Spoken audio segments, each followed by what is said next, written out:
আজকে বানাবো আলু আর পটল দিয়ে নিরামিষ তরকারি।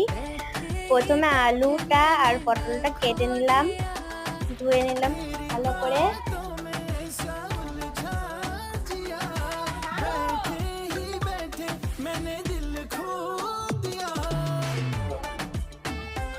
ধুয়ে নিলাম ভালো করে। তারপরে কড়াইটা গ্যাসে বসিয়ে দিলাম, মধ্যে তেল, পাঁচফোড়ন আর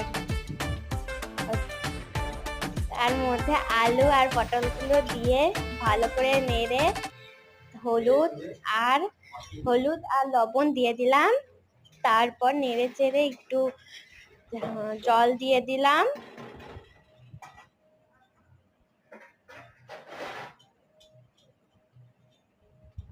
তারপরে কিছুক্ষণ ঢাকা দিয়ে তারপরে হয়ে গেল।